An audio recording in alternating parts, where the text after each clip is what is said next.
Hey guys, Luna here, and welcome back to our life. Let's just get right into it, shall we? I'm holding off on doing the meeting hang for the time being because you need to do one of the two hang moments. I'm not sure if it's like Derek. So let's just get right into it, shall we? With sightseeing. You were perched on the couch in your living room doing nothing in particular. It was a quintessential summer afternoon. The weather was warm and the mood was lazy. So far, it had shaped up to be a pleasant day. It was somewhat uneventful, no plans and no obligations beyond a few usual chores. Liz had already filtered off, enjoying herself. She left in the morning carrying a mysterious heavy bag. You hadn't bothered asking her what she was doing or why she needed a sack that clattered when she moved. She probably wouldn't be home until late. Your moms both had the day off and, like you, had been using their freedom to do nothing of importance. The group of you had finished cleaning from your shared lunch and your mom struck up a conversation. So, Well, what's next? Your mind was blank. You let the question hang, assuming Mom would be the one to reply, and glanced down to your phone out of habit. And right then the screen lit up, presenting you with a potential idea. A text notification had come in. Baxter's name displayed itself. He'd sent more messages after the first. You unlocked your phone to see it all. Hello and good afternoon. I'm intending to go sightseeing and would love it if you could join me. You are quite welcome to invite anyone else along as well. Your phone was buzzed once more time with an additional note. Sincerely, your friend Baxter. You snorted at the screen. His texting style read more like a formal letter written with a quill pen than a text. oh, Did your friends text you? Ma smiled at you with a raised eyebrow, gluing her face to your phone, for it must have been so long it must have been a big tip-off. One friend did. Baxter wants to go sightseeing today. Wow, perfect timing. Well, that's nice. Baxter Ward seems like a lovely young man. not bad. He's a step up or two from the Donnells, that's for sure. Neither Ma nor Ma had spent a lot of time around Baxter so far, as you were aware. They met him early in the summer, something unavoidable on the streets, and they had a few counters since. I wonder where he's from. Ma didn't look to you with an answer, or her wife. She couldn't add to that topic and assumed no one else in the room knew either. It was a wonderment for the universe alone. Mom still pressed her lips together and thought. No clue. But what I'm curious about is, what is he studying in college? He's on a break from school, isn't he? Well, Yes, he did mention he was off in a semester, but not more than that. Once a curiosity train left the station, there was no stopping it. The two traded questions back and forth and whispering with growing steam. There was someone on their street who was a stranger, a situation that hadn't occurred in a decade. What do you think his family is like? He's here all by himself. Again, none of you could enlighten the others. You had scarcely spent more time with Baxter than your parents, and you realized that he hadn't been forthcoming with basic details. You didn't think it was a big deal. Regardless of whether you knew stuff like where he grew up or if you ever had a pet, it didn't matter in the grand scheme of things. You liked Baxter's company, and that was what's most important. You refocused on your phone and the formal message that had yet to get a reply. You answered him in a similar fashion. Feeling inspired by his stiff texting tone, you couldn't resist having a little fun. Good tidings, Sir Baxter. Of course I'd be delighted to join you this fine day. I have finished my luncheon, so will venture forth to your dwellings. You hit send, aware that your message wasn't exactly a high society Victorian letter. It ended up more as medieval fantasy scroll, but you probably get the joke. It didn't take long for Baxter to continue the conversation. Brave knight Luna, that is heartening. I shall see you post-haste. My highest regards. Yeah, you got it. You smiled and turned to your moms. They had moved on to wondering if Baxter had a part-time job. Probably not, both of them were concluding. Gotta go, heading over to Baxter's. Have fun, kiddo. Yeah, let's do that. Mom's grin was as sweet as honey as being used in a trap. You could see the ulterior motive from a mile away. please? And if you happen to find anything out about our new neighbor, maybe think of telling your poor moms when you get back. Lonnie.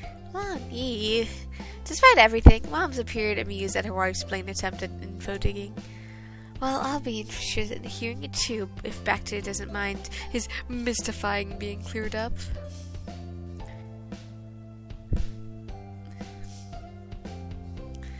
Why don't you just invite him over and interrogate him yourselves?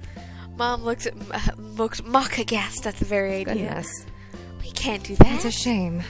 He's a young man trying to enjoy his vacation. He should be out and about, not spending his limited time entertaining us old moms in our kitchen. Ma slumped her shoulders while expressing her limitations in this snooping manner, though she immediately perked up. It's different if he's making a friend his own age. If you don't want to ask, or if it doesn't come up, of course that's fine. I'm only saying that if you do, or if it does, then I'll be curious to hear about it.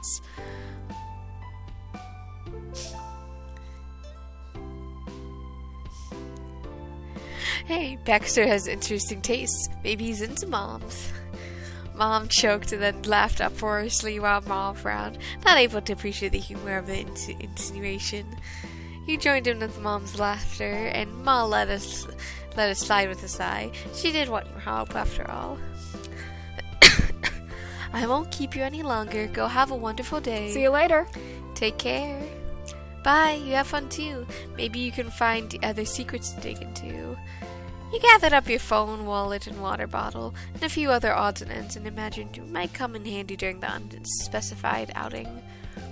You left the condo, your formerly normal but boring day rocketing off into an unknown direction. Baxter tended to have that kind of effect on things. Once outside, you crossed the street diagonally to reach Baxter's place, found the doorbell, and pressed it down. His doorbell was so much more reasonably placed. A second later, the man you wanted to see opened the door with a grin. From his quick response, you knew that he had been standing by. He had announced he would be there, and he was ready for it. Hello. Hello, Luna. Thank you for coming. Hey, Baxter. Thanks for having me. At Baxter's obvious pleasure at your attention, your smile returned. He stepped out of his condo and closed the door behind him to stand by you. I appreciate you agreeing so last minute. However, if you do have prior arrangements, that this can be done another day. Sightseeing is my usual itinerary, after all. I didn't have any plans. Really, there was nothing to do. Oh? In that case, I was glad today was the afternoon I asked. I stopped in at least one scenic spot, tried a new restaurant, or browsed an unfamiliar shop nearly every day since I've been here so far. I've always had to go on my own, so this will be a special trip. Wow, that's impressive. Thank you. I've only had a few short visits to California in my life. Even then, I was underage and supervised by parents or guardians. He raised an eyebrow, and his voice took on a delighted tone. We saw each other on one of those rare occasions when I was in States. Dance instructors were controlling the schedule at that time. Is that fine? This summer is my first chance to truly experience what the area has for myself. It's not going to last forever, so I'd rather not waste any opportunities. His bold proclamation reminded you how fleeting his presence really was in everybody's life.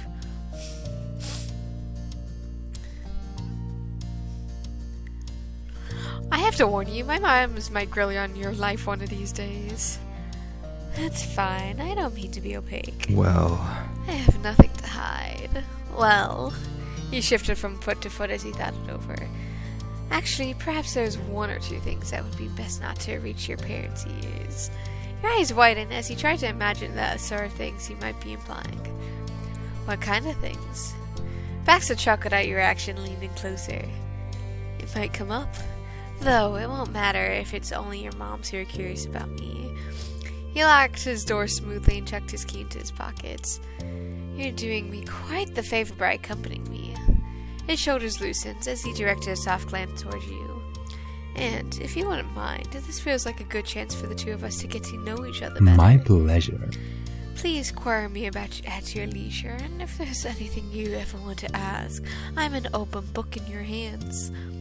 It could have stopped there, and you would have expected it to end on a formal bow, but the exceedingly official sounding offer was flipped into something coy and full of possibility. There are many things I'd like to know about you. You can ask me whatever you want to Thank as well. you. That is a gracious offer. I'll take you up to it. He voiced no questions yet, but he knew with his grin that it'd only be a matter of patience. Instead of asking him personal information, you needed to use your questions about asking authority for something else first. Where were you thinking of going sightseeing? Baxter placed a hand on his chin, considering. Ideally, the first stop would be your choice. Since you're so considerately joining me today, I might as well take advantage of your local expertise. After that, I can take you to a place that possibly even you haven't been to yet.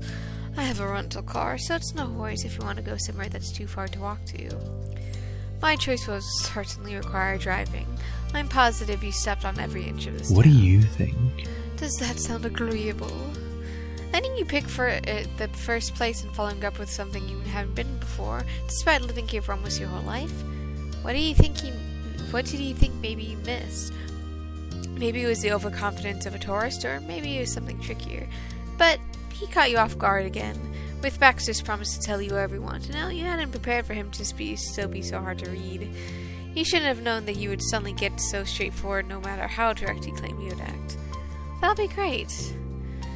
You would rather have some sway instead of Baxter playing tour guide all day. Baxter flashed his shiny white teeth. Do you have somewhere in mind, then? You ponder that request. If there was one place something like Baxter would go see, what would it be? Inspiration struck. There's no more place iconic around. I do have an idea. Have you gone down to the shopping street yet?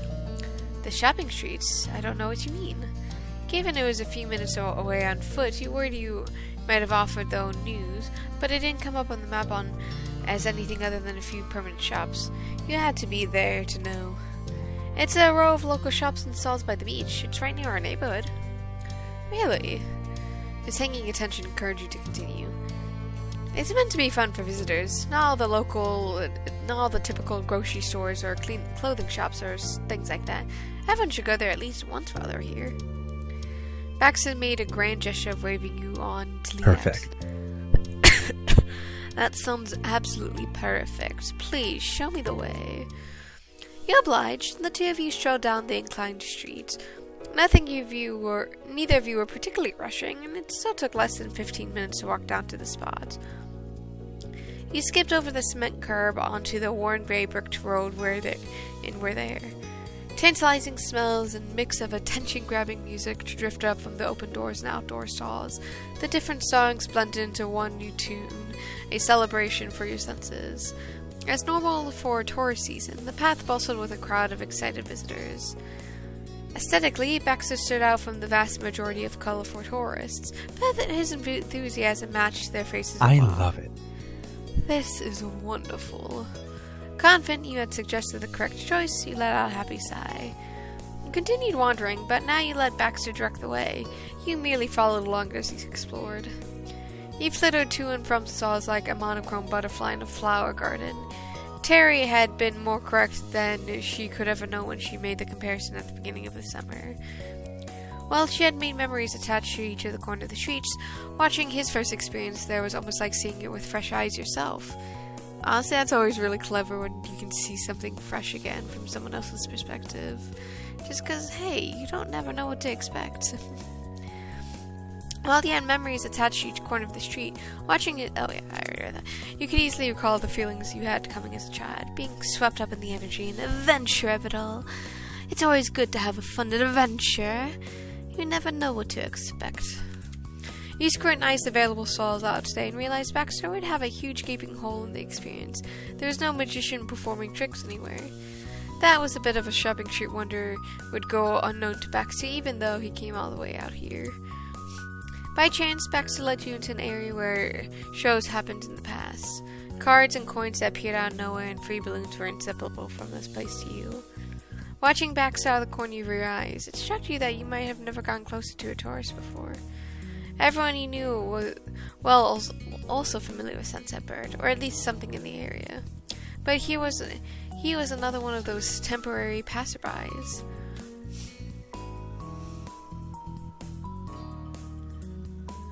Hey, sometimes people do performances here. Oh. Yeah, the most famous, to me anyways, was a magician called the Amazing Alexander. The Amazing Alexander? That sounds amazing. The sheer amount of throw in Baxter made you happy. Yeah, tastes. Though his electric interest was honestly more of what you expected from hearing about random street magician. But it was nice, so you continued. When I was younger, I had a friend who thought about doing his own show too.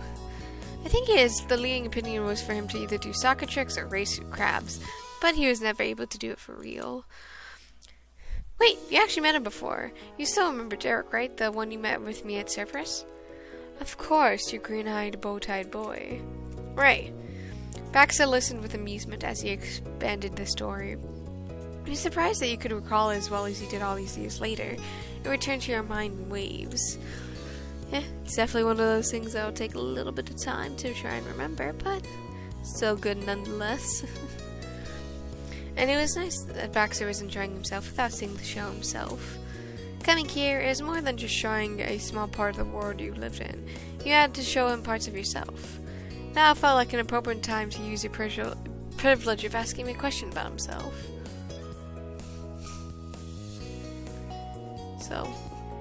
So what are you studying in college?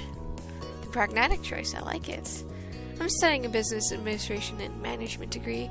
The expectation is I'll manage and or administer at some company in the future. He tilted his head, aware of the silly way he put it. Nothing too specific, I'm afraid. Studies going well? I'll say yes. Of course, I've only completed a few semesters or so. It's early days yet. Counting my eggs before they hatch would be a bad habit for an aspiring administrator to develop. It might not surprise you that I can be a touch particular. I know the importance of cohesion with individuals acting in a well-coordinated fashion. And I like things to function well for systems. Well, for systems to smooth operate. Honestly. Right, smoothly. I confess, you could call me controlling at times. Not with people, but with processes. Especially when it comes to enacting plans. I'd rather act under my own steam than follow someone else's lead. I'm only flexible with the personal, not the business aspects of life. He spread his palms matter-of-factly. But that's enough about my aspirations. You know my story. What about you, Luna? I'm curious to know what the world has in store for you further down the line. I'll have you know that you're looking at a fully fledged high school graduate. Really? Oh, really? My congratulations. It's an achievement to be proud of. If it's not too much to ask, where do you see yourself next? College? Straight into a career, perhaps? Sure, you told him about your future plans. I don't mind. You had no problem discussing your plans with others in the past. There wasn't a reason that Baxter should be any different. So plan to go to college, get a degree, maybe become a video game developer. At your reply, Baxter moved in slightly, his eyes sparkling. Since he responded positively, he had no qualms about letting his curiosity show. I'm a little bit about you. My plan is to study by taking classes online, but I also want to pick up full-time work so my parents aren't covering everything. Baxter tentatively waited for you to finish, and then nodded encouragingly. I think it's wonderful that you have something you're aspiring to already. I wish you the best of luck. It's an exciting thing, taking the first steps on your journey. You know. You truly never know where you'll end up. Take me, for instance. I never lived outside my hometown until I left for college, and look at me now. All of a sudden, I'm in California, of all places, coveting with our charming new friends. His brown eyes met yours briefly. Isn't that delightful? Life is not full of unexpected developments, and I think we're all doing well of what we can to make the most of that. I didn't have to be here, and you couldn't pretend no one new had appeared in your small town and gone on as usual.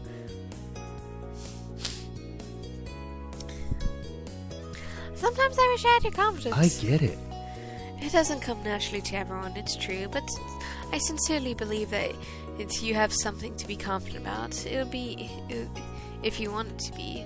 Besides, we've only been talking about work and school and stuff. There's much more to life than that. The world would be altogether too dull otherwise. You might not remember me mentioning it when we first met, but my most fulfilling hobby is ballroom dancing. It's a true passion of mine. You remember to seem to remember saying something along those lines. It's important to have a genuine hobby, don't you think? He was right, you had your pastimes too. Speaking of hobbies, I like to play games. Baxter inclined his head into I see. That's interesting, I had no idea. I'm glad to hear more about that sometime. If you care to elaborate further, can't say I have any experience in that area myself.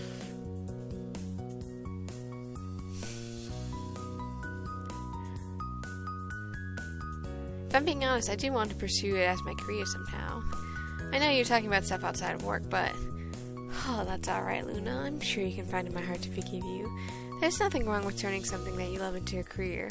For many people, that's the ideal scenario. In my case, while I enjoy its own merits, it'd be wrong to imply that ballroom dancing is totally without, shall we say, remunerative benefits. His tone was on the sly edge, and his eyes brightened with amusement. For those with a certain level of skill, there's some money to be had in the competitive scene, prize winning and such. Your mouth flew open in mock indignation. And wow, and here I was thinking dance was some innocent pastime for you. I should have known that you had something up your sleeves. Baxter laughed heartily, his face apologetic. I apologize. I'm sorry to have deceived you, but I wasn't lying when I described it as a true passion of mine. Any additional compensation is nothing more than a fringe benefit.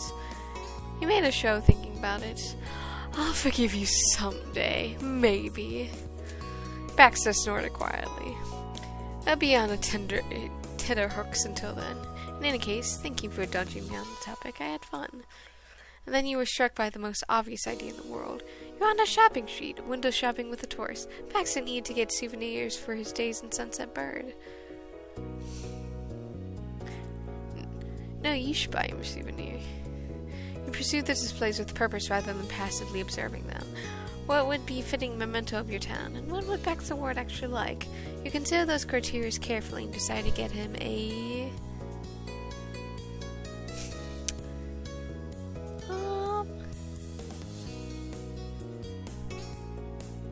shell picture frame. The shells were real and very familiar to you. Remember the sign that proclaimed that they all came from the beach you were across from it? You smiled. Baxter could quite literally take a piece of this place with them. It was satisfying finding something that worked so well, and you went to purchase it discreetly. When you returned to Baxter's side, his excitable expression curved into something more typical for him. What did you find? Here, it's your obligatory souvenir. It's yours now. We offered him a plastic pouch containing the recently bought picture frame. He graciously accepted Thank it. you. Thank you, Luna. You are too kind. Before he opened it to examine what it was, he paused. I'm gonna wait. Huh? I don't want to experience everything good right now. Then there will be nothing left. I can have this joy later. Though, don't worry. I'm sure to open this while you're watching. Perhaps at the end of this outing. Oh, alright. It's your gift. Open it whenever you like. Thank you once again. You walked away from the shop side by side with the successful purchase swinging between you. When Baxter was gone, he'll only have to look at the picture frame to recall his days here. And you. Your gaze wandered back to the man beside you. She still hardly knew. The one you had so little time to know. You're single, right? His laid-back demeanor sharpened around the edges. His eyes were smiling at you, even if his mouth wasn't.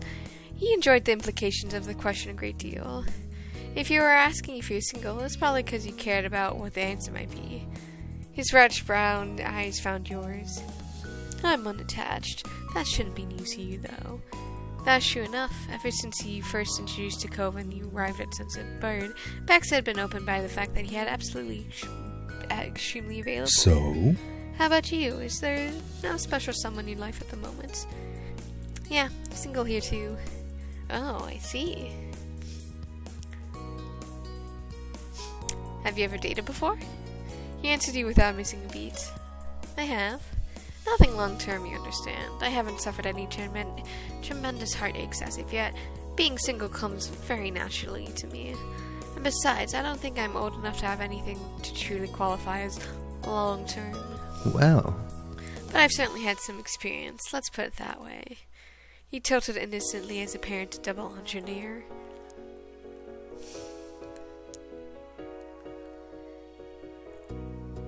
glad Leva hasn't been too hard on you. Me too. Having said his piece, his expression dimmed, his eyes wandered lazily away. Sorry if it's embarrassing to talk about.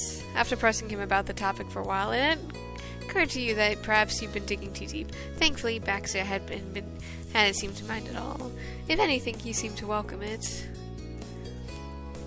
Baxter gave you an amicable smile, completely unfazed. The idea there might be anything embarrassing about the topic of romance only served to amuse him further. Of course.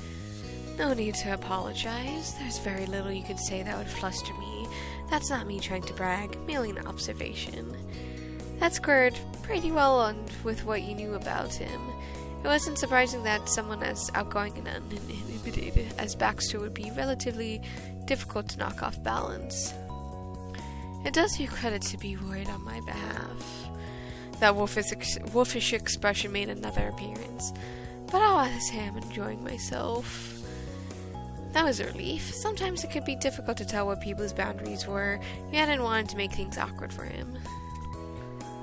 So, who was your first crush? You knew that this was coming out of the blue, but you were curious, and since you're on the topic of romance anyways, if not now, then when? Besides, Baxter's had already reassured that you weren't going to be touchy about these kind of personal questions.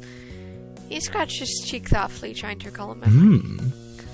Very interesting question. It can be hard to put an exact date and time to emotions. I'll say that I was a bit of a late bloomer. I didn't develop a soft spot for anyone until I was around 12. That's honestly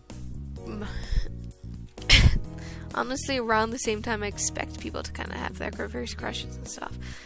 Let's see here. Give me a second.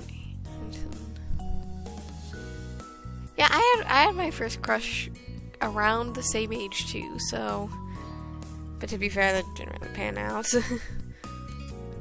But there was not the kid who would attend the same dance that I did, though we practiced totally different disciplines.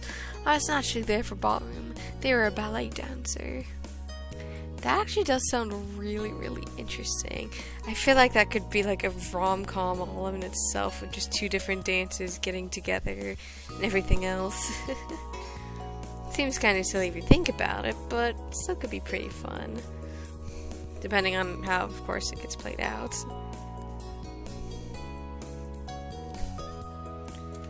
But that's something in the past. And the truth, when it comes to attraction, I find discussion on flames that are still lit to be more worthwhile. And that was the end of the story, as sparse as it was. Anyways, that's enough about me. Well, your turn, Luna. What do you think? I know we spoke about dating before, but who did you first feel a connection with? Was there anyone? It was someone from I know around here.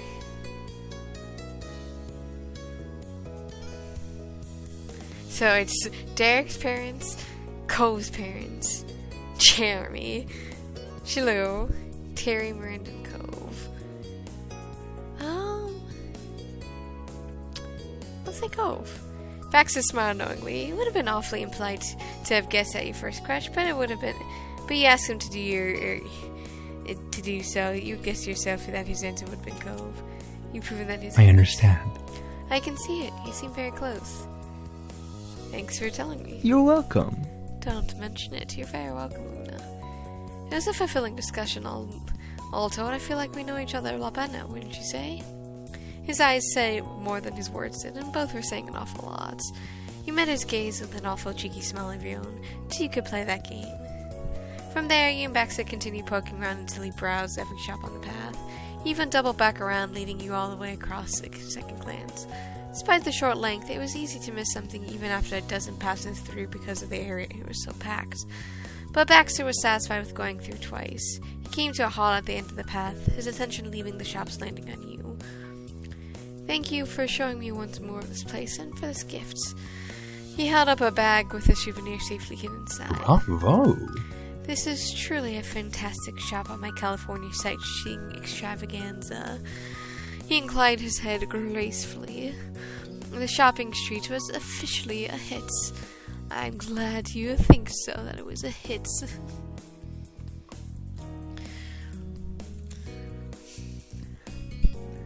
glad it didn't disappoint you, because it's always important to make sure you make a good impression on everything, since there's a lot to be said about this, after all. Because who knows, maybe there's something else that I'm missing. Nothing this charming could ever disappoint me. Now. I suppose I need to hold up my side of the bargain. I said I'll show you somewhere new, didn't I? Are you still interested in joining me in the checking off and outing on my own goal list? Definitely. There's no way I'm letting you off that hook. Fantastic. In that case, we'll need to return to the neighborhood. He sauntered off in the correct direction before clarifying what his plan was, leading you to trail behind him. With your brain abuzz with all over the place, he could possibly be taking you. You mentally say goodbye to your old friend at the shopping street. I'm excited to see where this place is. You made it to Baxter's rented condo and climbed into his also rented car. He caught up on directions on his phone, though he was careful not to let you catch a glimpse of the destination. He'd even give you a hint. Then Baxter slipped his phone into the car handle slot for future reference and began to drive. It was exciting to go for a ride in such a luxurious car, especially since the high-end was the mystery. Baxter was in a good mood too, though you wouldn't answer him any questions straight. He dodged your attempts to work out information and increasingly coy responses. After however many questions of yours he'd been answering, it was funny to have him suddenly act like he'd never heard of the concept of sharing information with another person. You didn't push it. Inevitably, the veil of secrets would be removed. You only had to be patient. The marshmallow tests. However, when you finally turned into the parking lot, he admitted that it was not what you had been expecting, even if he didn't know what to expect. It was still something that you had not guessed in a million years. On top of the spacious building was a human-sized white pin. The place he wanted to sightsee was a bowling alley. Baxter led you to the entryway on the air-light feet. From there, you could hear the clattering of normal-sized pins getting knocked down, cutting into the disco tunes playing in the background. Along the desk are advertised rates for paying per game versus per hour. Along the wall, a tower of shelves held dozens of shoes in all sorts of sizes, and to pass were their shining alleys. Alright. Here we are. He was content, as if bowling was all his soul needed to find peace.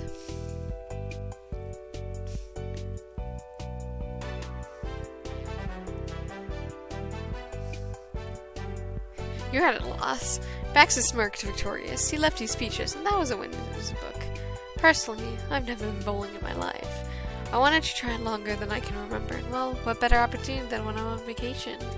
Wouldn't it be so much stranger to try while I live my regular life? The life that I must remind you had been bowling in before. It would be entirely unexplainable. Here, I'm a tourist, doing new things. It's part of my job description.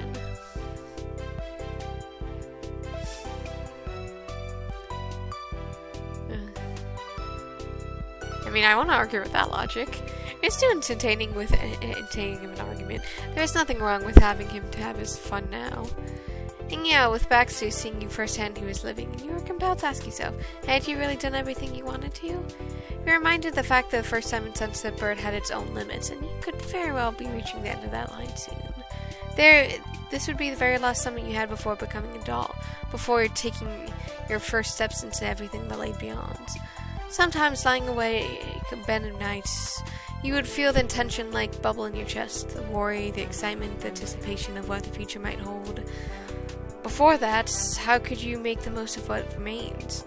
You weren't sure how to answer those questions, but the current occasion at the least, you didn't have the chance to ponder them further.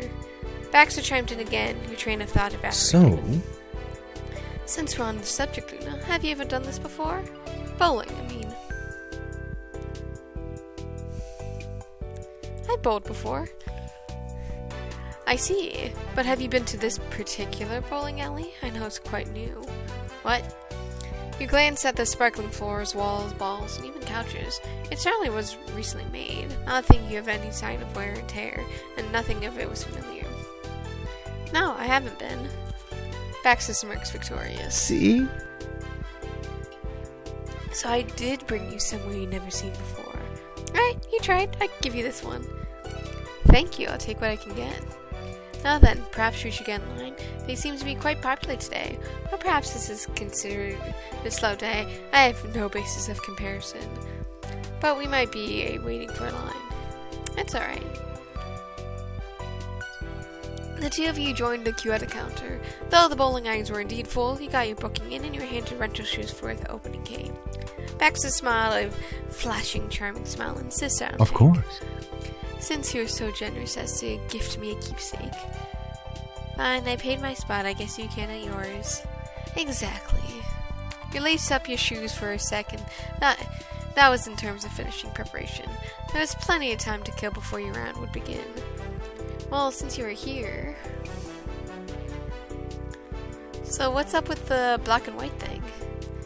Derek looked down at his outfit and shrugged. I don't think of it as much as being my thing. Black and white happen to be my favorite colors. Come on, no one else is going around in a two-tone look every day of their life. You've even dyed your hair to match. Baxter, quite absorbed in your words with a wide smile. He clearly was more amused than embarrassed. For all that he just downplayed it, he totally owned the strange quirk out of his character. Alright. Alright, I admit it. One could say I'm rather dedicated to the aesthetic as a whole. I came to it gradually, though I had some level of affection for black and white ever since I was a small child. Anyone who knew me back then could have told you as such. I was very forthright and outspoken about my preferences, as children can often be. But it wasn't until a few years ago that I made the conscious decision to align my fashion choices with the underlying attachments. It was around then I came to understand how clothing could be an expression of your personality, a way of showing yourself to the world. I wanted to make a statement, you could say, so I started experimenting with the more grayscale looks and began selectively tailoring my wardrobe around the limited palette. To start with, like most people, I associate black and white with more formal tastes and styles, tuxedos, dinner suits, tailor coats, and the like. But I looked further beyond my own social group, and I found a diverse range of alternative subcultures that drew upon the monochrome theme. There was a lot of appeal for me there as well. I ended up adapting many of them into my own personal sense of taste. So? The rest is, as they say, is history. That actually made a lot of sense, now that he was all laid out in front of you. It was like one small choice early on had snowballed, gathering momentum as time went on, and now it just formed a core part of who he was. But if that were the case, then the question remained. So what made you like black and white in the first place? As a kid, I mean. Oh, but... He leaned in closer and playfully threaded his fingers together under his chin. Can you guess? What? It wasn't like him to beat around the bush. The fact that he was choosing to toy with you a little about this was not what he prepared for.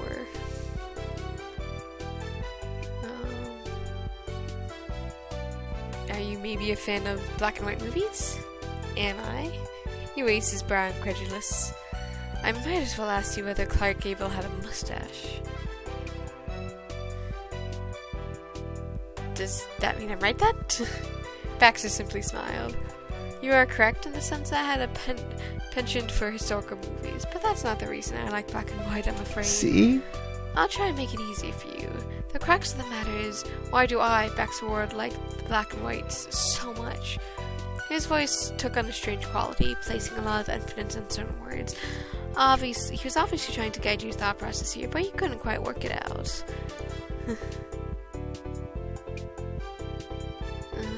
Wait a minute. Black and white. Baxter Word, black and white. No way! It's because of your initials. He grinned from ear to ear. The punchline was finally revealed. A face of sheer delight. You got it. Brilliant, isn't it? I have to give you credit. You managed to see the picture without every piece of the puzzle. And the truth is, my full name is Baxter Alexander Word. 3 out of 3. He rested his chin on his hand and beamed at you. The very picture of smugness. He hardly seemed his content in all the time you've known him. That's honestly such a perfect coincidence. Baxter just giggled a boyishly a response and swept his fingers idly through his bangs. I confess, as a child I came to believe that black and white had to be my part of my identity as soon as I realized how well it coincided with my own name. It almost felt like magic in a way. Names carry power and importance. Kids love those kind of coincidences. It's part of the mystery of youth. Magic, huh? You're reminded something happened earlier. Is that why you reacted when I mentioned Amazing Alexander? Because it's your middle name? You're good. Ah, well spotted. That's correct again. You could say I wish to be an Amazing Alexander in my own rights.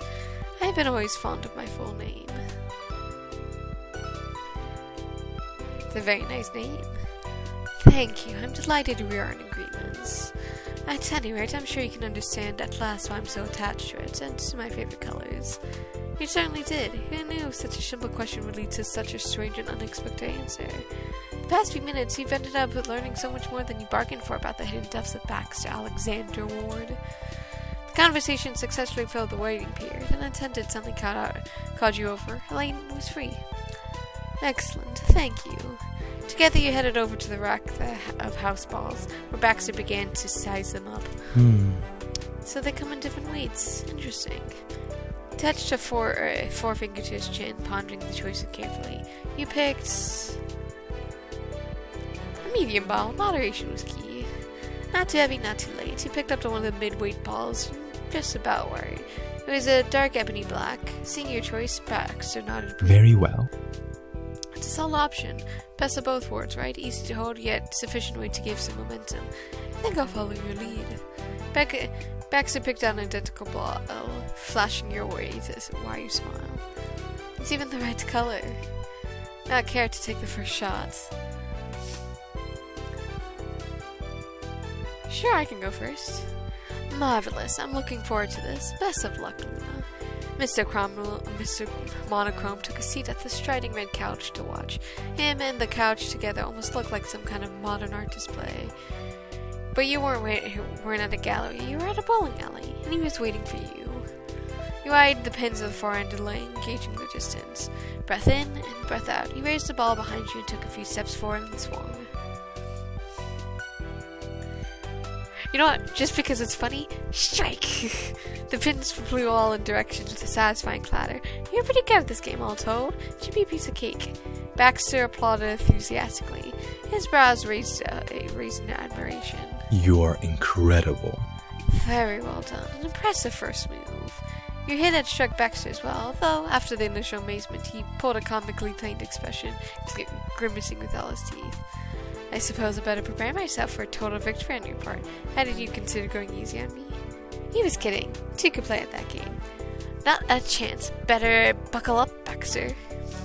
I do love me a good alliteration. As your turn was over, you took a seat at the fox leather jacket just as Baxter limbered up for his first shot. Alright. Alright then, let's see how this goes, shall we? You turned the ball over in his hands a few times. Although it was an alien object, you eventually figured out he was searching for the holes to put his fingers through. It was more than obvious that he never so much as touched a bowling ball before. After more fumbling, he managed to work out the grip. Wish me luck. Not one for hesitation, Baxter took a couple large strides and sent the ball rolling. It hurled down the lane straight on at first. Oh dear. You watched the ball as he curved massively to one side. It reached the end of the lane, barely, clipped the very back corner pin, which fell right over into the ball, dropped into the gutter. 1 point for Baxter. He turned to you, grimaced playfully. Can you tell this is new to me? What? Really? And here I thought the goal of bowling was to pass the ball through without touching a single pin. If only I would be a savant. Well, here's hoping I can do much better than that. Baxter retrieved his ball and rolled his shoulders, taking form in front of the lane, his brow forward and in concentration. He wasn't as hasty as before. He took his time to line up the next shot, 1 step, 2 steps, a 3rd step, and release. Shot off like a cannonball, barreling ahead. It still curved at the last moment to knock off one of the center right pins and on. 5 more points. Baxter nodded himself, satisfied at the improvements. Not bad. 60% success is plenty for a first attempt. It's all part of the learning process. I must say, I'm enjoying myself so far. Your turn, Luna. As the game proceeded, you and Baxter settled into a rhythm. You exchanged friendly chatter between frames, and with the odd quip or moment of celebration thrown in. as a comfortable way for it to pass the afternoon. In an idle moment, you found yourself wondering more about Baxter again. The two of you would be here for a while yet, and you felt included. It wouldn't be too hard to strike up a more in-depth conversation. Pun very much intended. So, I was wondering, what's your family like? Baxter straightened it up properly.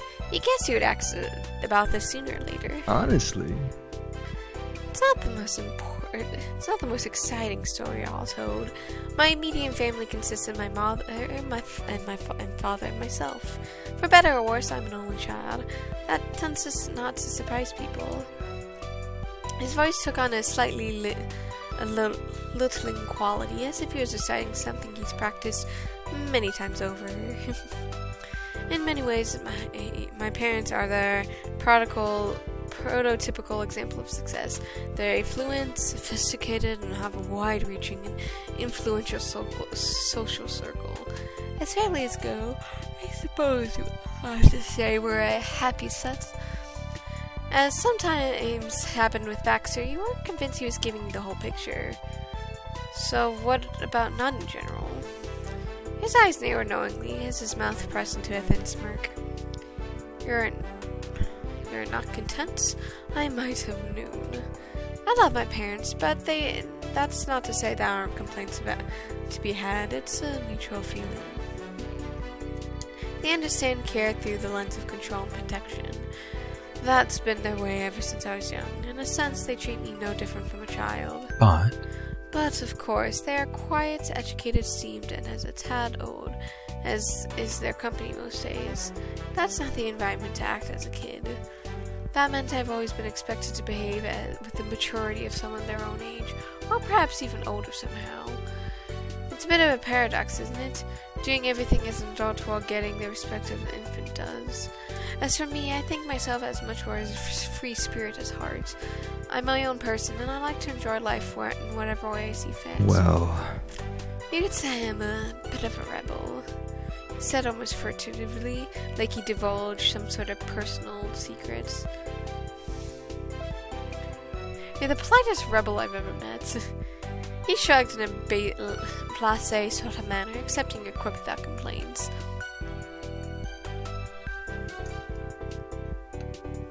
Speaking of your parents, where are they now? You didn't mention them visiting Sunset Bird. They're at home, most likely. I don't know for sure. Huh. That's odd to you. Why did Baxter come here during his semester off instead of going back to his family's home? I don't want to stay with them, or going back home to Oregon at all, in fact. More rebellious behavior on my part, you see. His tone was a strange mixture of proud and defiant. Like he knew how frivolous it sounded, but decided to do it anyways. now. Mother and father agreed to me vacationing on my own, but under the condition that they would have the choice of where I stayed. California being fairly close by, and Sunset Bird being so quaint, not to mention our prior excursion to the area, they concluded that this was the easiest way to keep me out of trouble. They all had it all planned out, a safe summer holiday for their only child. You could not but be surprised at that. He said a similar thing when you first two met, actually, that his parents had sent him here to keep him from being exciting.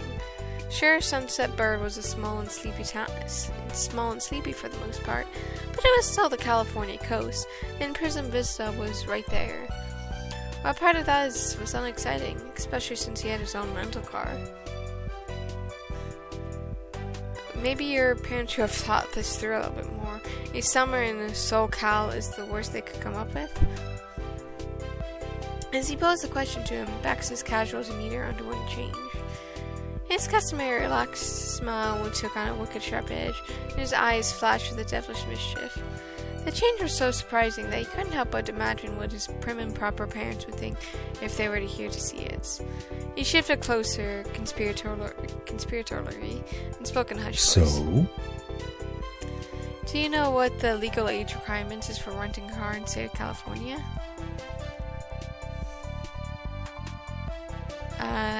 21?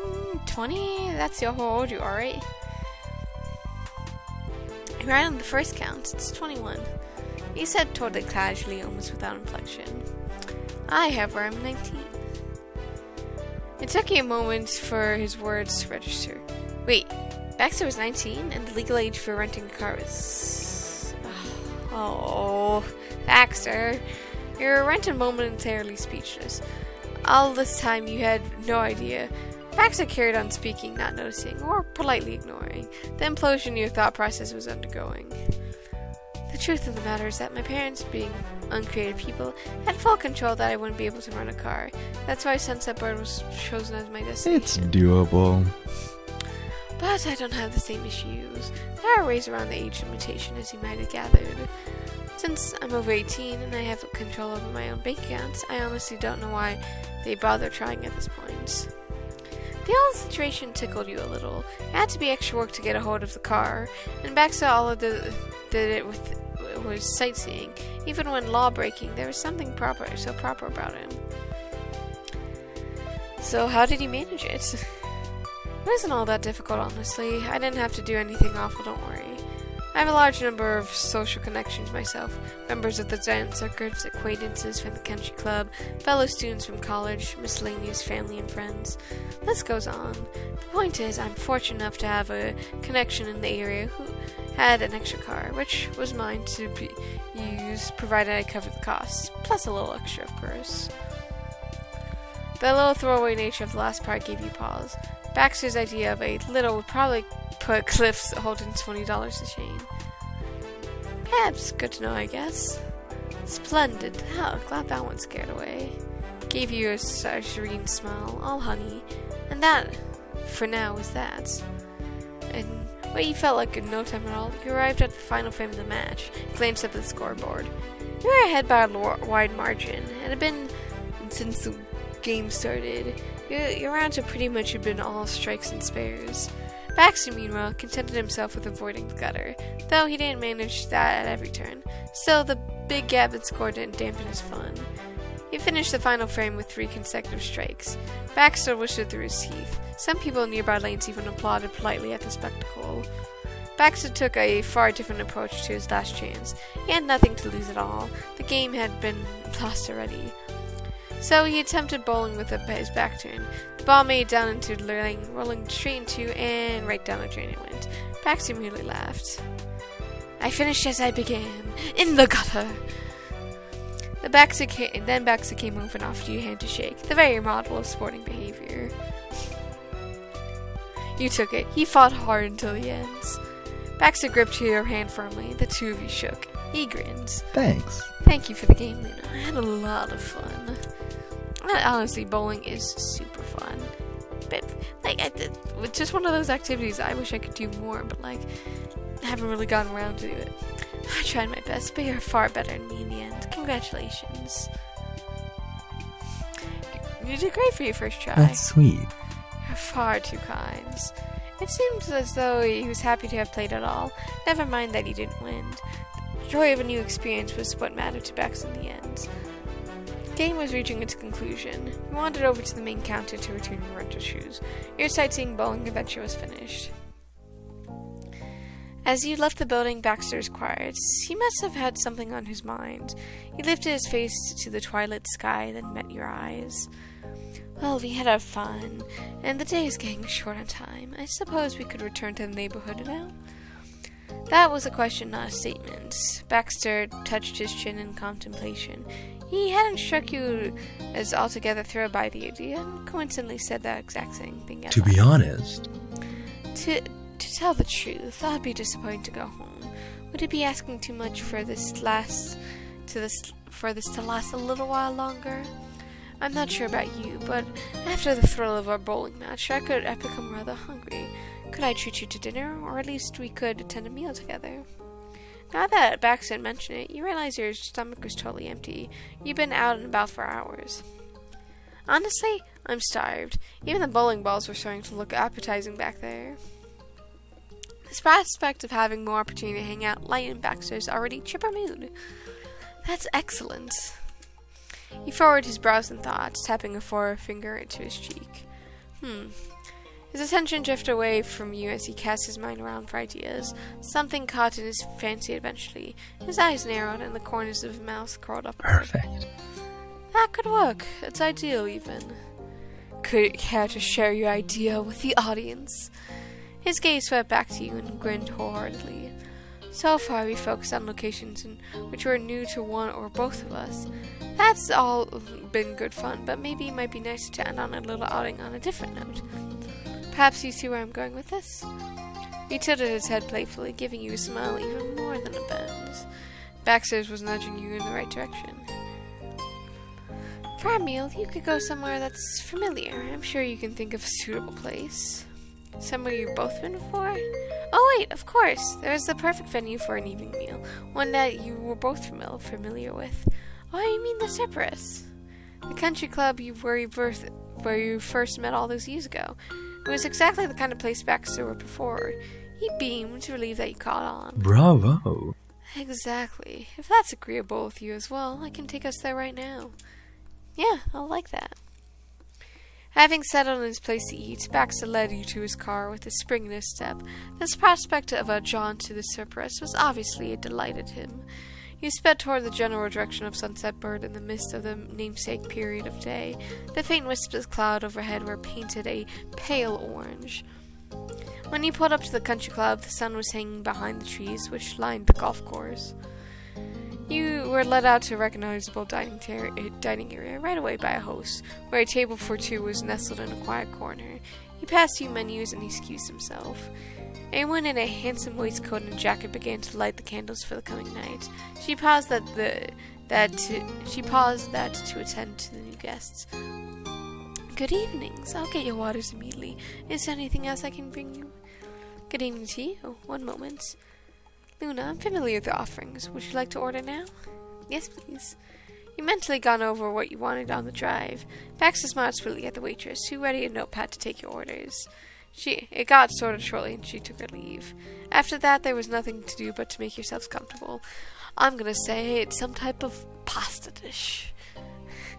It felt nice to have some time to relax. You reclined in your chair, stretching out your legs, and you idly peered around. Come in a good time. It was the middle of the week and early in the evening that many people would go out for dinner. As for that, you had the entire place for yourselves. Baxter shifted in his seats, the wicker creaking quietly. He rested an arm casually over the back of it. The bag with his souvenir was sitting to one side on the table in front of him. Dad had brought it to his car. He must be intending to open it here. It looked like he was a birthday boy preparing to unwrap his present at a celebratory meal.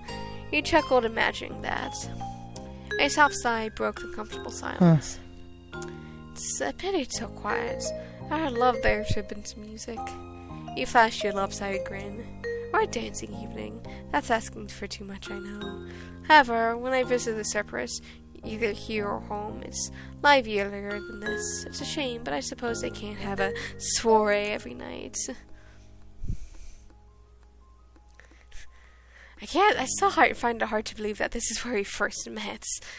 Baxter hummed in agreement. Understandable. Yes, it was quite an extraordinary sequence of events that led us to this moment, isn't it? It's almost too good to be true. He threaded his fingers through his hair and laughed softly, as if struck again by the absurdity of it all. At times, it was such as these that were to feel as though they were close to something magical, wouldn't you say? The fingers of fate reaching through time to touching the strings of our lives. It could have so easily never happened. That's why I find it so strange. A few choices made differently, we may never have even crossed paths at all. He shuddered dramatically, as if the prospect chilled him despite the support. It doesn't bear thinking about. The serious note to his words were gone in an instant, replaced once more with his usual playful timbre. He struck a thoughtful profile, resting his chin on his hands, and then peeked at you shyly from the corners of his eyes. Baxter laughed at that, the sound ringing as clear as a bay over the empty patio, the grass, and the water, as the sun's dying lights caught them all. You missed this place. It had been too long since your last visit. Excuse me? The train of thought interrupted by the sound of the waiters arriving with your food. 2 steaming plates were placed in front of you, and you were alone again. Neither you nor Baxter wasted any time tucking in. The food was as good as you remembered, and by all accounts, was content with his choice too. But you didn't necessarily have to eat in perfect silence. You searched for a topic of conversation. So, where are you from? Baxter leaned idly back in his chair between mouthfuls, incredibly relaxed, and his gaze shifted off toward the dismal sunset. Well, in the most immediate sense, I suppose you could say I came here from Virginia. That's where my college is located, after all. But of course, I know that's not entirely what you mean. I'm merely teasing. While I might be studying in Virginia, I'm actually from the Prairie, Oregon Trail, born and bred. That's the state where my home is, if you can believe it. Oh, Oregon. That's not far away at all. Virginia, though, not so much. How do you like it back in Virginia? I'll say I enjoyed being there for the most part. As you can probably imagine, it's quite different from here or back home in Oregon, especially the humidity. Everything seems smaller there too. In California, it's like the sky goes on forever, and the mountains and the horizon are impossibly far away.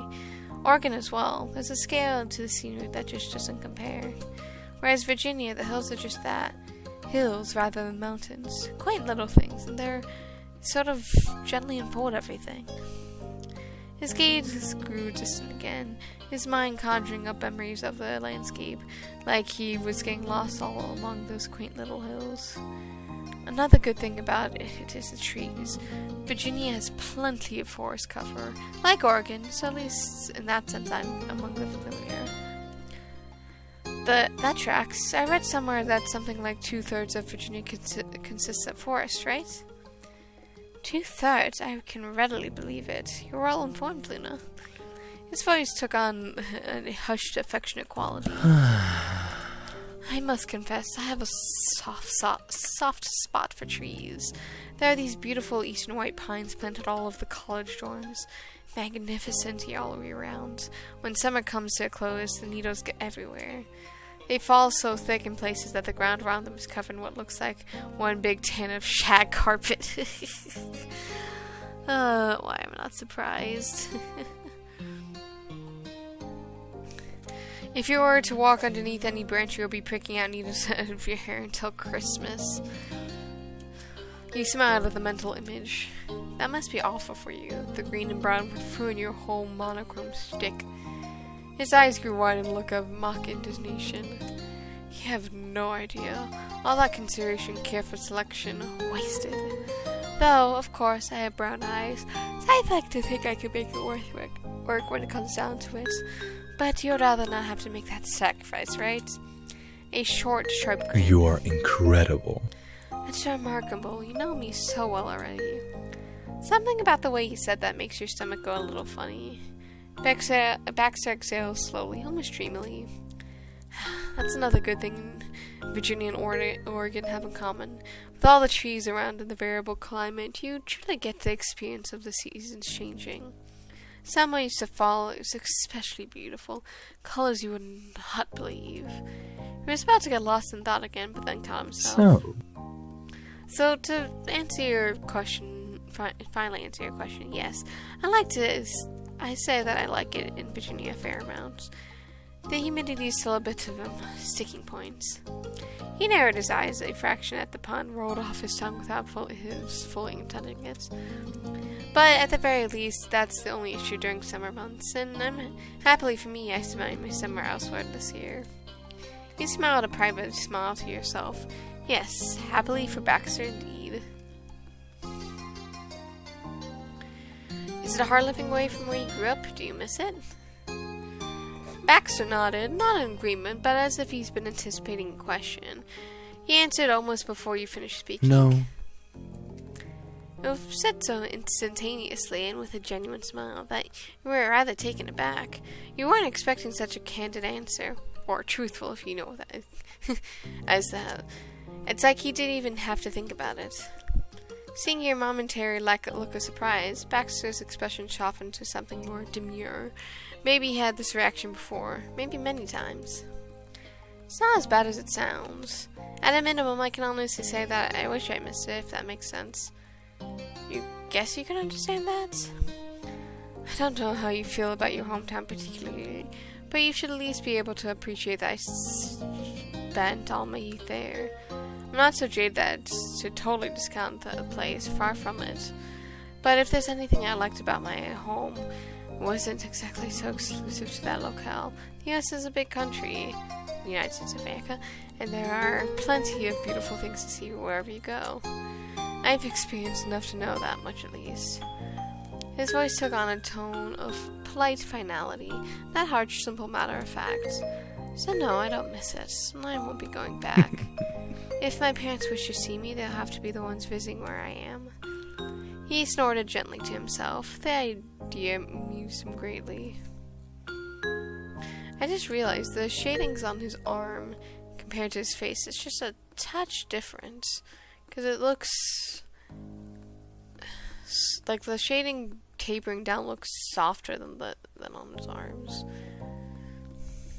Of course, everything made a little more sense now. From what you knew about Baxter's family, you could easily imagine he wouldn't be hurrying to go home anytime soon. You respected his feelings, of course. His situation was his own, and yet, thinking about your life experience compared to what his made you feel a little sad. You couldn't imagine turning your back on Sunset Bird so easily, not after all you've been through here. So, you grew up pretty close by, though. Practically neighbors. Oh? That's true, isn't it? Well, I might not be so close as a neighbor as someone we could mention. When it comes to states, I grew up right next door. Lucky for me, then. The thought of this seemed to please him greatly. Got the impression that Baxter had a soft spot for these kinds of coincidences. Yeah, it's definitely something, that's for sure. You found this fact about him rather charming. Speaking of which, it's actually a little funny. The land my family home was built on, I suppose you'd call it somewhat remote. It's a fair-sized estate, situated a little ways off from the rest of the town, so until I moved into the college dorms, I'll go as far as to say that I never had neighbors before. His demeanor became more thoughtful at this. As for you, the admission came out as something of a surprise. Last time you known Baxter, which was admittedly not very long, this was the closest time you've gone to him being melancholy. And even then, it was the faintest of glimpses. He blinked and it was gone, a state wiped clean. Another thought caught his fancy as soon as the characteristic grin was back on his face. Not bad. Any case, now we are neighbors in the true sense of the word, at least until my time in Sunset Bird reaches its ends. He raises a glass in the dying light, as if to toast the last dredges of the summer as they gradually drained away. You lifted your own in kind, and he smiled. It was nice that he thought about it, in spite of the certain lack of knowledge that it would all be over soon. The two of you shared a look which would be best described as neighborly. What's your hometown like? I don't know if you got around to asking where Oregon... I don't know if I got around to asking where in Oregon you're from, specifically. Right. I suppose I haven't named the place yet. It's a little town called Golden Grove. You likely haven't heard of it. Sure enough, you couldn't say you knew anything about the place. The name kind of rang a bell, though. With a name like that, I bet you're 20 that can guess what the local scenery is like. Baxter smiled with all his teeth. Of course. Of course, there's only one thing that springs to mind, isn't there? It's built on a slope of a mountain surrounded by all sides by woodland. In the fall, the whole area shines with a golden and orange pantia of leaves. You almost forget all other colors exists. No wonder they call it something so literal. It does make a place sound grander than it is, though in truth it's a small town, though not quite as tiny as Sunset Bird. You could easily stroll the length of this area. In Golden Grove, you at least want a bike or some similar to make the trip, though some locals do take a walk. It's a quiet, sleepy corner of Oregon where hardly anyone comes and goes. You either move into the area to settle down, or you live there all of your life to begin with. My ancestors fell into the former category, myself the later. You left it now, though. Indeed I have. I guess I bucked the trend in more ways than one. That was certainly made sense. Ever since you first met Baxter, he seemed like the kind of guy to always be making waves of some kind or another. Something about the way he said that made you think he meant something else by it, though.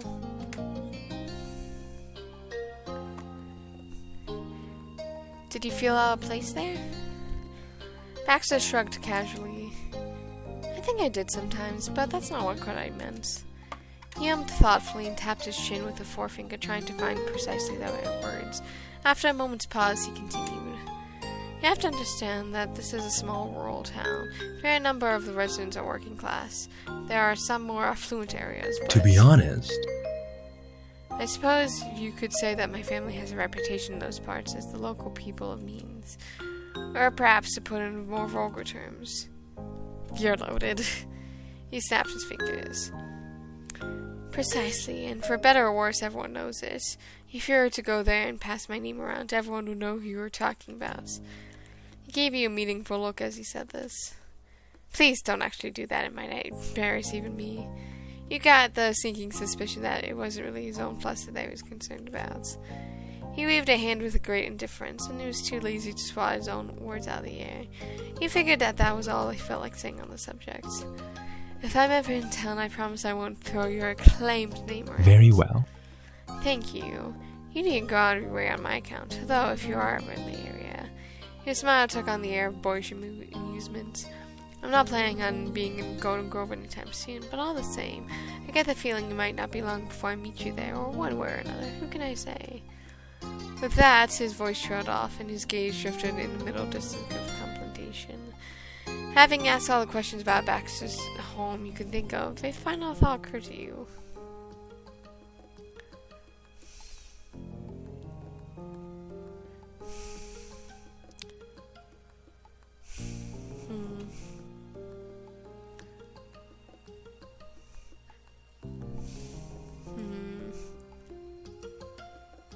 Guessing fall's your favorite season. He gave you a wistful smile, which seemed like to ache with memories of autumn red and golds. Indeed it is. As conversations went by, the idle pauses and quiet minutes after this conversation, you catch yourself pondering the strange man you were coming to know. More and more you felt as though sunset bird formed a vital part of your emotional core. Happiness to you was the sound of waves on the shore, the feeling of warmth and sand between your toes. There was something so sentimental to the bright summer days that seemed to stretch out on eternity, only to draw on a close in the ends. Maybe you'd rather be seeing the world through sea glass. Baxter was another person entirely. For him, perhaps the world was monochrome, or maybe it was golden, both the color of leaves instead of sands. Talking with him made him impossible to ignore just how much different your lives had been up until now. How separate your lives were, up until that moment when he showed up on your streets. Now your lives were coming intertwined. However briefly, the forest had the sea foam mingling. Though you knew his love with the trees and the fall air, you couldn't help but feel happy that he wandered his way down to the shore. To you. You passed the rest of the meal with the idle traveler, exchanging anecdotes and silly stories. Everything was easier with someone good food at hand. Eventually dinner ended, the dishes were clean, the bill was sent for. One of the things you were discussing who would pay.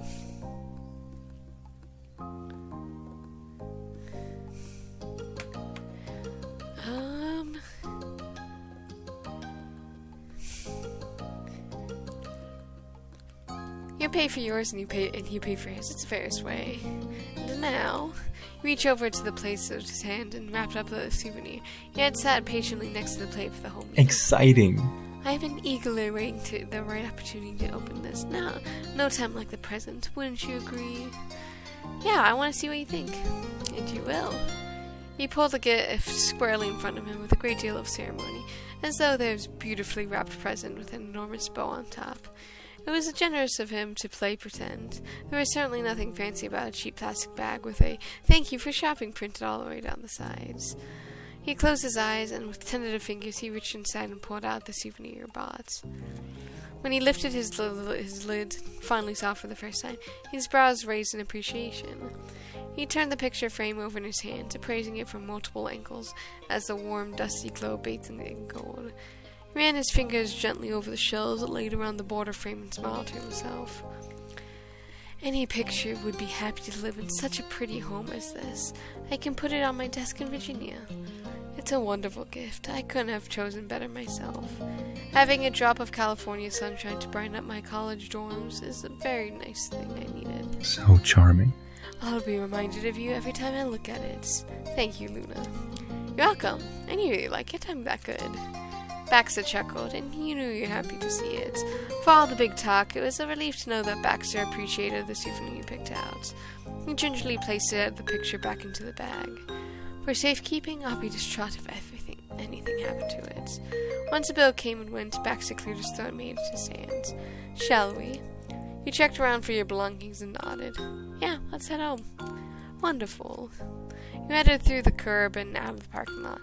Night was beginning to fall in earnest. As you settled into your car, you found yourself gazing back at the cypress. In your head, you've been thanked so many times of fine food and happy memories. It's been a good day, a lifetime of good days. Because of Baxter, it offered you even more to be grateful for. That meeting was a gift to you from your old friends. The last of the daylight was long gone by the time you finally returned to your neighborhood. Baxter had gone more slowly than when you left, content to enjoying the drive, almost as if he was trying to delay the end of your sightseeing trip for a little while longer. You felt the same. It had been a special day in many ways. You sighed, forlorn, as the car pulled into your street at last. Baxter parked and killed the engine. Then he shifted in the driver's seat, his hands still on the wheels to face you. I really appreciate your company today, Luna. I have to confess, I had an itinerary planned for in the evening that you would be in the event that you declined my invitation. Don't get me wrong, I wouldn't want you to feel obliged to humor me so that I'm not lonely. I managed perfectly well. But in the end, I'm grateful it didn't come to that. It was infinitely preferable having the chance to spend a few hours in your company. Either way, if you feel the same, or if you did indeed to tag along as a favor to me, either way, I thank you. Baxter got up, finished his brief speech, and released the wheel. He made it as if to get out of the car without waiting for a response. I wanted to spend more time with you. He glanced back, eyes bright. Baxter was awfully pleased, making no attempts to hide the facts. He realized that he'd really been asking you a question in his own roundabout way. He was hoping you enjoyed his being there too. It was nice that you could make him happy with such a simple thing. Baxter cleared his throat and shifted in place. He pretended his escape plan had included taking off his seatbelt. He undid it then. You moved to do the same, and the two of you got out of the car into the warm night. A goodbye was on the tip of your tongue when Baxter's voice gave you a pause. Luna? You turned to where Baxter stood. Baxter was leaning casually against the hood, one hand in his pocket pants. Forgive me. Forgive me, it's been a long day. I'm sure you're tired of questions at this point. If you'll indulge me a little while longer, I'll have something else in mind to ask. That didn't bother you. Your smile showed that. If anything, you've been the one asking most of the questions. Go ahead. And the corner of Baxter's mouth lifted a crooked half-smile. He stood properly and continued. Thanks. As I must repeat, today has been particularly lovely. All the lovelier for having spent it with you. And if I wonder, would it be too forward of me to consider our time together a date? A beat. You blinked. Wait, a date? Your voice came out a bit squeaky with a surprise. Not for the first time today. Baxter managed to catch you completely off guard. It wasn't lost on him either, but whereas before Baxter might have been delighted in getting such a reaction from you, the expression he gave now was gentle, friendly. How funny considering the entirely more than friendliness of the subject. He ran a hand absent-mindedly through his hair, searching for the most delicate way to put his bluntness. Have I read the signals wrong? I wasn't underlying the intention when I asked, I assure you. I got the impression of what this might be or could be partway through. And if I'm not entirely off, it would be far more curious to inquire whether I might consider any future outings together as dates as well. He edged closer. To cut to the chase, I'm asking you out. That is, I'll be open to spend more time with me, assuming you ever want to date a man.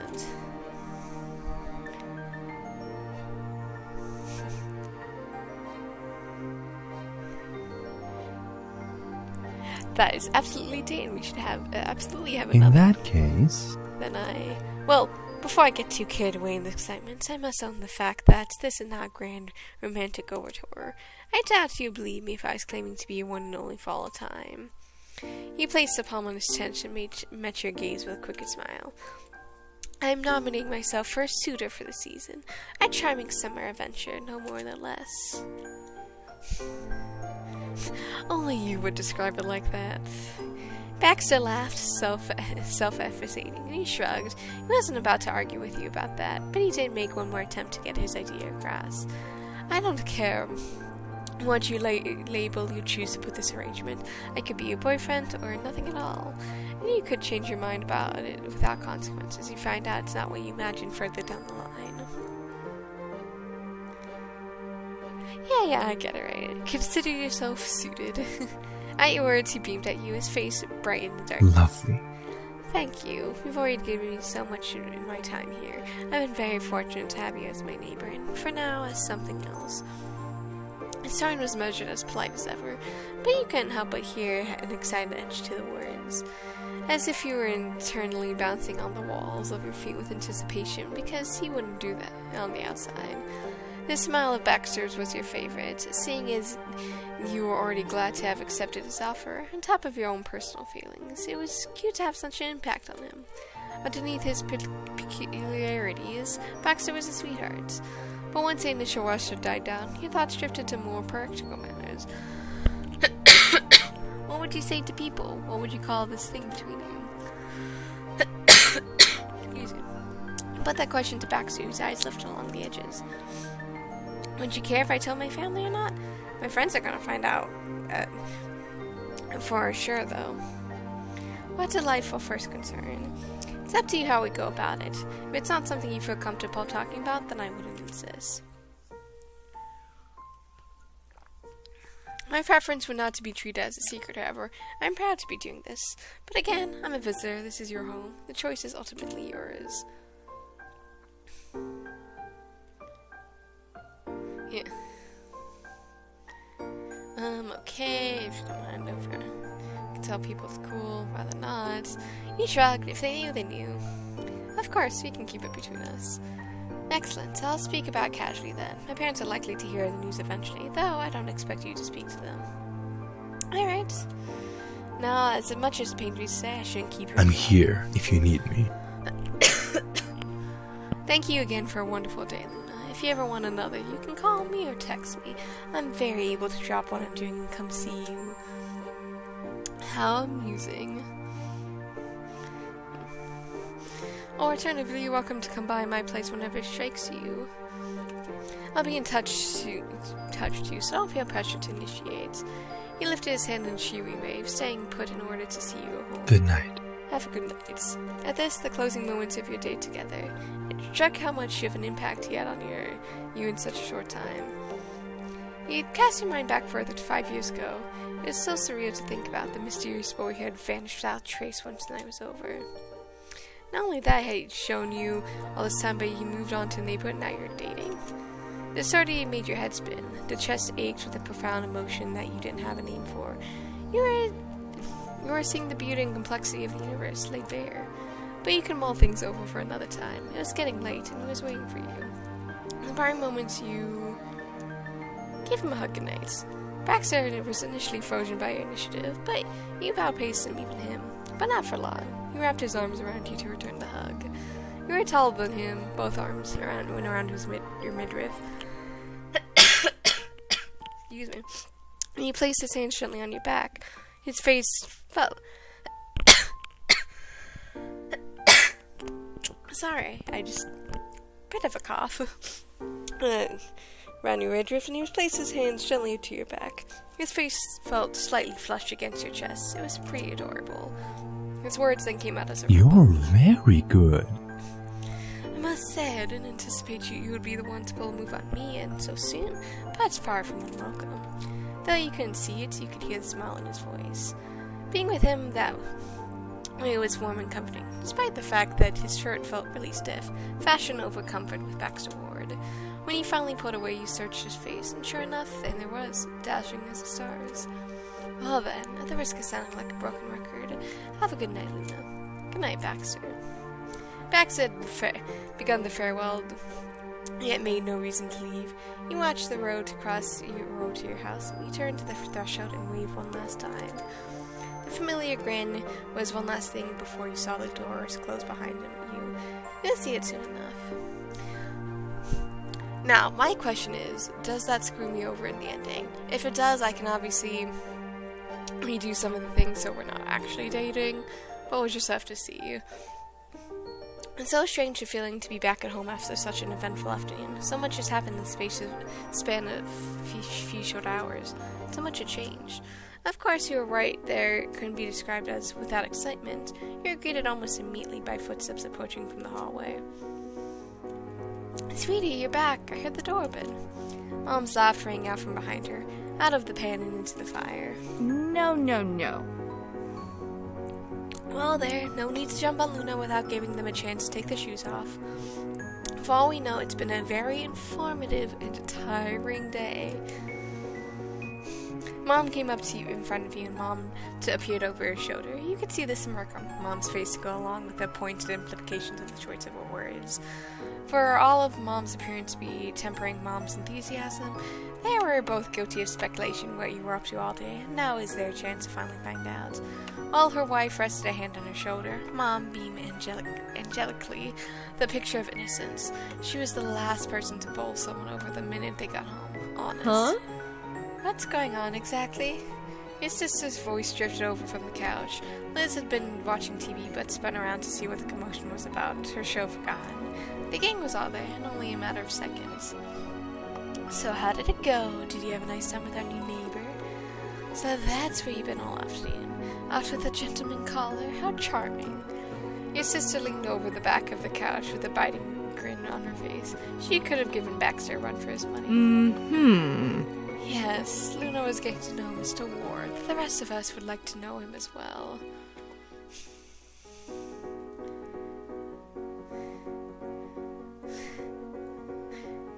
You want the scoop on Baxter? I got the deets. Mom clapped her hands together, delighted. Good job. That's my Luna. I've been dying to know about him ever since he got here. What did you find out? Mom patted her shoulder. You alright with that? Lanny, surely you can starve off death long enough to give Luna some space. I'm sorry, it's exciting, but I can wait.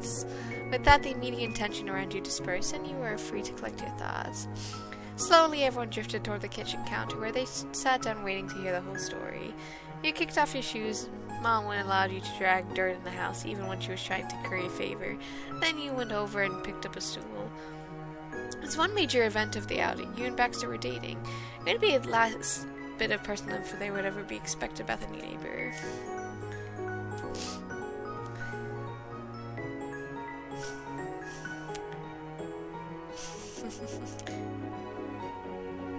I don't know how I want to say this. I feel like this is funny. I neighbored so hard that Baxter's my boyfriend now. There's dead silence. For a moment, the family merely stared at you. Then they opened their mouth in unison. What?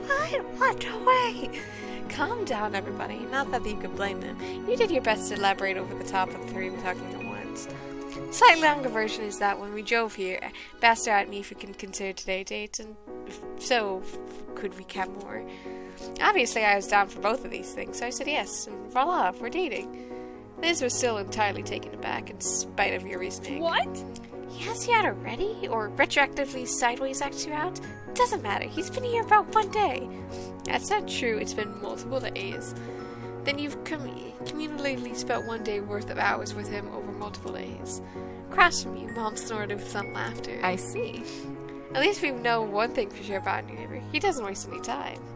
She judged him accurately. That's exactly how you describe Baxter. Hurricane wouldn't have swept you off his feet so fast as that. Next to you, Ma continued to blink in stunned silence. Of your parents, Ma was usually the one to encourage you to be social and make new connections with people. She basically shoved you out the door to go find more about that new guy. The idea that you might get this involved with Baxter hadn't even crossed her mind. Perhaps sensing Mom's hesitation, Liz chimed back up. Teasing aside, congrats, little sibling. It's not all on him. You know how it's a charming guy. He's lucky to have you. Well said, Liz. Baxter knows quality when he sees it. Now, hopefully, his properness isn't actually just an act. You take care and be safe, kiddo. I hope you have a fun summer. Well... And if not, we can always make sure he never sets foot in the state ever again. This, finally, was what jolted your ma out of her state of shock. She bapped her wife playfully on the arm in rebuke. Pam, Why did we agree about this kind of shovel talk? We shouldn't resort to threats, especially not someone Luna cares for. She smiled sweetly, craving her buoyant energy somewhat. And you don't have to. Regardless, if Baxter did anything wrong in this new relationship you have together, the guilt would eat him alive, I'm sure. Ma gave another hearty laugh and put an arm around Ma. They were 2 peas in a pod, a pair of them.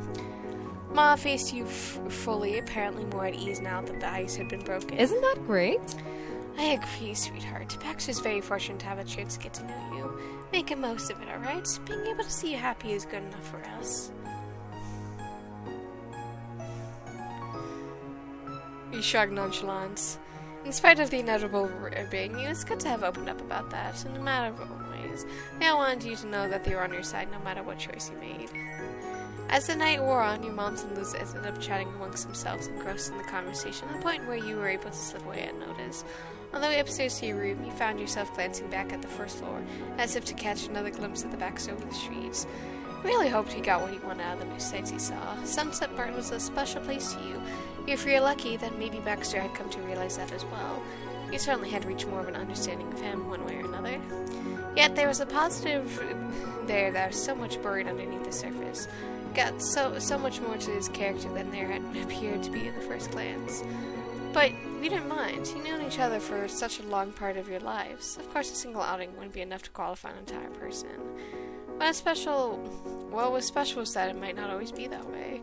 Currently, he was the bowling alley's shiny new, but someday you might be familiar with Baxter's. You were with the shopping street in the night of Cerberus. The day was a wonderful start. Interesting. Yeah, I'm gonna save this specifically on page 19.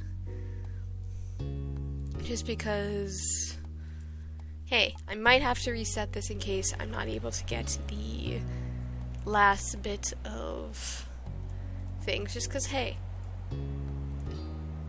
it's like, who's to say?